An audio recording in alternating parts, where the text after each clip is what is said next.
before your life is over? Are you stuck inside a world you hate? Are you sick of everyone around with your big fake smiles and stupid lies? Well, deep inside you're bleeding. Well, you don't know what it's like when nothing feels all... Bien, como dijimos hace unos minutos, estamos en presencia virtual, pero presencia, al fin, desde ya, de la doctora, de la abogada previsionalista Mónica Garmendia. ¿Qué tal, Mónica? ¿Cómo estás? Hola, ¿cómo estás, Susana? Muy bien. Bueno, me alegro, Mónica. Mónica, ¿qué podés decirnos a nosotros, a la audiencia, qué está ocurriendo como persona muy experimentada, tanto en la parte doctrinaria como además en trato profesional y en el asesoramiento profesional con jubilados y jubiladas en la República Argentina, con esto del veto, en fin, y demás? Bueno, Susana, hay verdaderamente un gran problema con respecto al haber de los jubilados y los pensionados, que han perdido mucho del poder adquisitivo por las distintas leyes de movilidad, por las distintas fórmulas que hubo. Prácticamente cada gobierno que asume cambia la ley de movilidad, que viene estando desde el año 2009. Ahí cada digamos ley establece un sistema de actualización de las jubilaciones y las pensiones en forma periódica. Puede ser semestral, como fue la primera, la segunda fue trimestral, después estuvo suspendida por la pandemia y se hizo por decreto también en el año 20, luego se volvió a modificar con la ley anterior a este decreto que tenemos ahora, que es la 27609, que establecía un sistema de actualización que tenía que ver con dos formas de modificarla, que es a través de la variación de los ingresos tributarios, un 50%, y otro es a través del índice del RIPTE de los trabajadores estables. Entonces, lo que se le criticaba mucho a esta ley de movilidad que tuvimos hasta marzo de este año es que no traía el componente de inflación, el IPC, que es el que se está practicando. Actualmente se está aplicando todos los meses.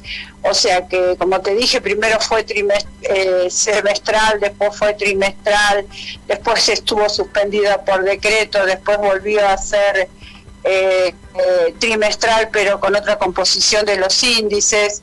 Y ahora, a partir de en marzo de este año, se dictó el decreto de necesidad de urgencia 274, donde establece es un decreto que dictó, por supuesto, el presidente, donde establece solo el índice el IPC, que es el de inflación, aplicado mes a mes a partir de abril, pero con un índice de 2 meses para atrás. Y ahí viene el gran problema, los empalmes de la ley. O sea, lo que se cuestiona jurídicamente son los empalmes de la ley, que no es que perdió solo el poder adquisitivo este año, sino que venía perdiéndolo. En enero, la aplicación de la ley que estuvo vigente implicaba un 20% se tenía que aplicar, un 20% que no se aplicó a partir de abril, cuando cambió esta ley, que no es una ley, sino que es un decreto. Se aplicó por única vez un aumento del 12,5% y el índice del IPC con 2 meses anterior, con lo cual no quedó cubierto ese 20% de diferencia del mes de enero, no quedó cubierto, solo un 12,5% se dio. Entonces no se logró recomponer en las jubilaciones, en los saberes de las jubilaciones y las pensionados. Es decir, que se veía viendo este gran retroceso, esta pérdida en ese valor adquisitivo, teniendo en cuenta la canasta del jubilado, que sabemos que la canasta es una canasta que requiere mucho más otro tipo de alimentación, también medicación, bueno, y este deterioro en el haber no se incrementó con el IPC, por lo tanto había un proyecto de ley que estaba ya en diputados, donde se aprobó, donde se establecía que se tenía que dar un 8,1% más, que es lo que faltaba para completar ese 20%, porque solo le habían dado el 12,5%. Entonces le iban a dar un 8,1% para completar lo que estaba faltando.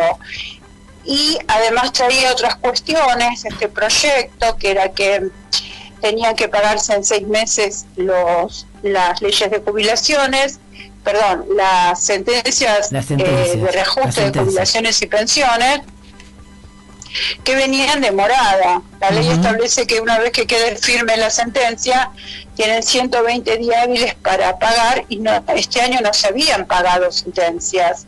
Es decir, los abogados tuvimos que ir a los embargos, y cuando pagaban mal, vuelta a embargo, como una cuestión de difícil solución. Entonces esta ley, que es la ley 27.756, que luego aprobó también la Cámara Alta, trataba no solo el tema del 8,1% de aumento que le estaba faltando, sino también el tema de que deberían pagarse las sentencias, y también tenía que pagar el Estado lo que debía a las provincias con cajas de jubilaciones no transferidas al ANSES. Sabés que quedaron varias provincias que no están con cajas transferidas, como la de provincia de Buenos Aires, la de Formosa, la de Córdoba. Entonces esas cajas que no transfirieron el total de sus jubilaciones al ANSES le quedan pendientes, ¿no? Por lo general le pagan las provincias con cajas no transferidas, pagan el 82%. Aquellos que se jubilaron con el total de los requisitos. Por lo tanto, hay una deuda del Estado a las provincias, y bueno, lamentablemente también no se cumple y el pago, y esta ley tenía establecido que se pagara esa deuda que tenía el Estado. Por eso, cuando salió aprobado por el Congreso, ya sea primero por la Cámara de Diputados y después la de Senadores, el presidente dijo que iba a vetar la ley. Exacto. ¿No? Sí. Y ahí pensamos que podía ser un veto parcial, porque la parte, claro, la parte del IPC que se toma es exactamente igual a la del decreto de necesidad y urgencia que tiene de este que te estoy comentando, el 274, que dio ese incremento del 12 y faltaba ese 8,1%, y que se aplique el IPC. O sea, era solo darle ese porcentaje. Perdón, un porcentaje muy mínimo. Ese porcentaje, muy mínimo. Muy poco, es decir, mínimo, porque exactamente aplicando ese porcentaje del 8,1 estamos hablando de 317.000 pesos en la mínima, porque las otras, bueno, se aplica directamente, pero suponete en la mínima 317.000 pesos.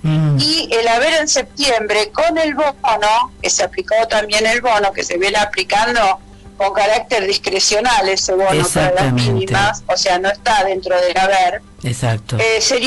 Van a cobrar los mínimos 304.000 pesos. Estamos hablando de una diferencia de 13.000 pesos. Nada, no soluciona nada, ni incrementa nada, ni beneficia nada.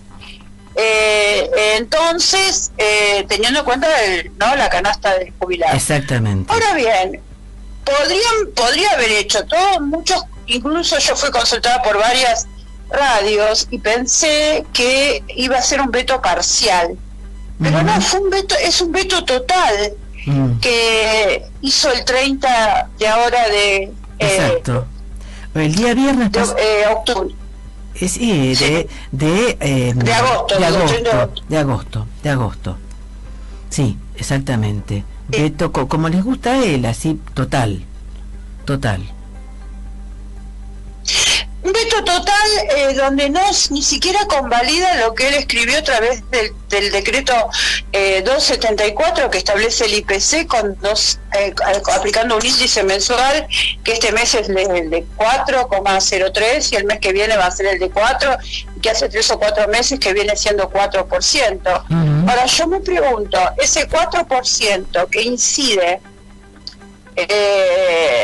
¿cómo incide en las jubilaciones y pensiones? Teniendo en cuenta que si no hay más inflación que esta, cuando va al supermercado o va al almacén del barrio o va a la farmacia, ese 4% sí. En la práctica no existe, es mucho más. Exacto. Entonces, tenemos muchos problemas. Hoy en día viene el jubilado a atenderse cada vez más a los estudios, con cuestiones, por ejemplo, cuando cobre el reajuste, que están parados, ya también lo dijeron, ¿no? Porque pasan los 120 días, no paga el Estado, no dice cómo va a pagar. Imagínate que si no puede aumentar o incrementar 13 pesos más en las jubilaciones mínimas, que es la gran mayoría de jubilados son de la mínima, y que cobran un solo beneficio, tampoco si tienen dos no se lo va a incrementar. ¿Cómo es? Bueno, sí, se lo va a incrementar porque es por ley por los dos, pero me refiero al bono que da. El bono lo das al que cobra solo un beneficio, no al que tiene más de un beneficio, y al que es de la media o de la máxima no se lo da, porque está creando una gran litigiosidad. Exactamente. Porque esa persona perdió totalmente la capacidad de la posibilidad de vivir dignamente, ¿no?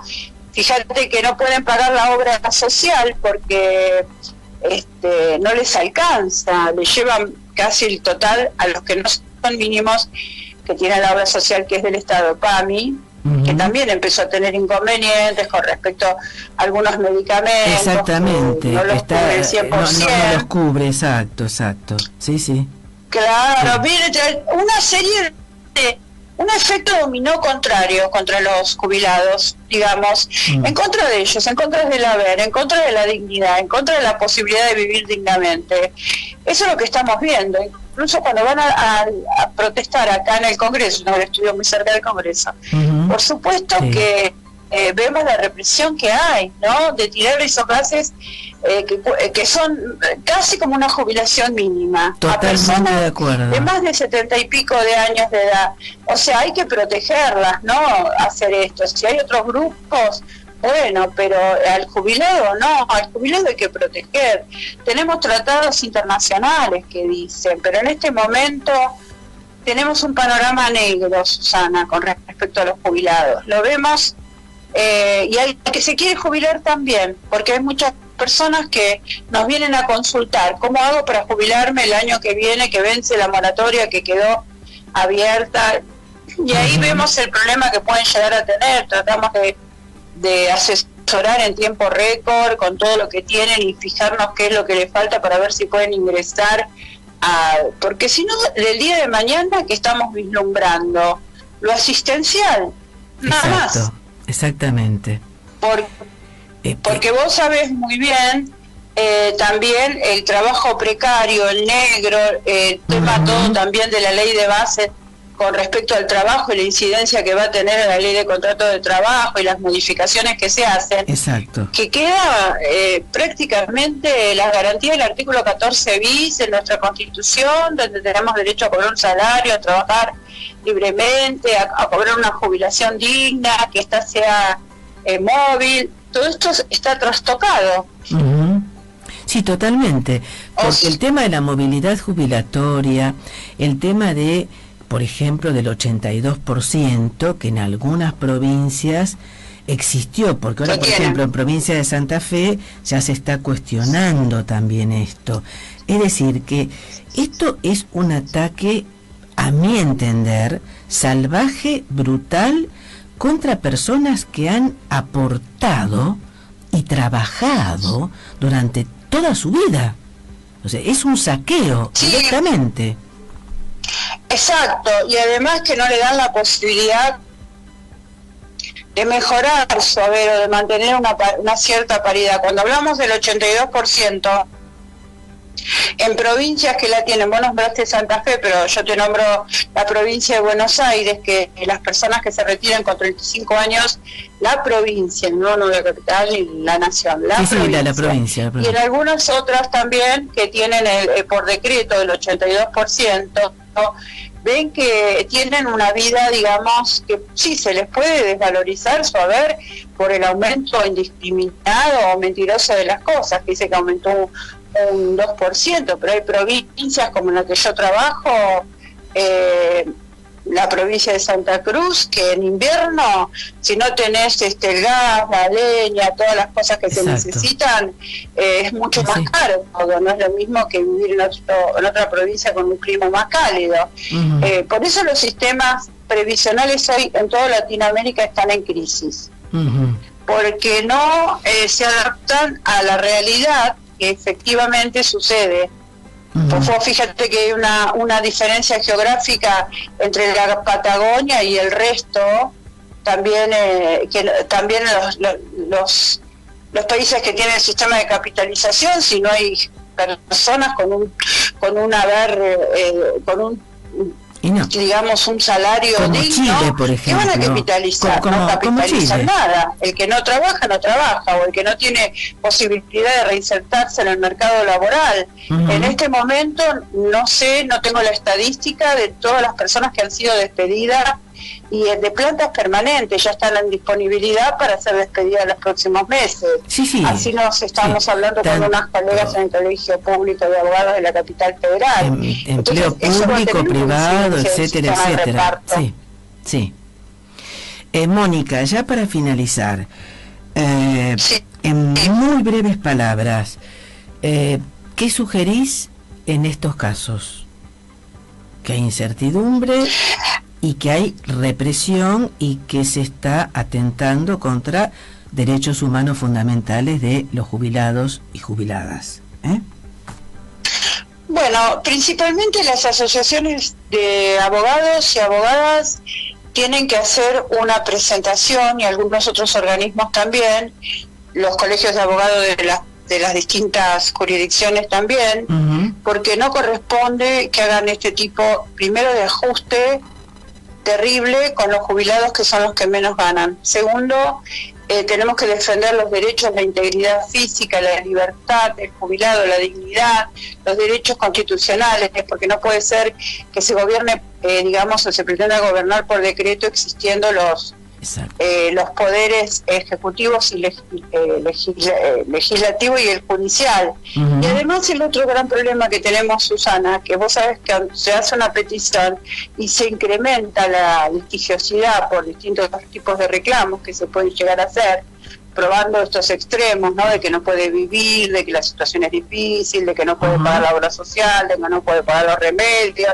que no puede pagar el alquiler y todos los no que pueden tener en este momento los jubilados, implica una litigiosidad que, si no hay una verdadera sensibilidad por parte de los jueces, y especialmente los de la Corte, que con esta composición no dictaron ninguna sentencia a favor del jubilado. Exacto, también. Es más, el último caso fue en contra, porque era el caso Harman, que decía que ningún jubilado podía ganar menos del 70% del haber en su actividad, que por supuesto la Corte lo dio vuelta. Entonces tenemos que volver a pelear, y a luchar, a peticionar. Yo creo que la petición y la suma de las peticiones va a causar una modificación en algún momento. Bien. Porque como vos dijiste, algunos tienen el 82, pero otros no tienen esa posibilidad, y siquiera se jubilan cuando dejan de trabajar con un 49 ni 50%. Entonces es imposible afrontar la vida del jubilado con un haber tan magro. Lo que nos queda a los abogados previsionalistas es luchar con nuestros clientes, como lo hemos hecho toda la vida y en todos los gobiernos. Es eso lo que puedo decirte, Susana. Y es mucho. Mónica, como siempre, muchísimas gracias, y si vos estás de acuerdo, en otra oportunidad te convocaremos, nuevamente. Por supuesto, Susana, para mí es un gusto, y saludo para todos tus oyentes. Un enorme abrazo. Bien, igualmente. Brevísima pausa musical y continuamos en Abrir los Ojos.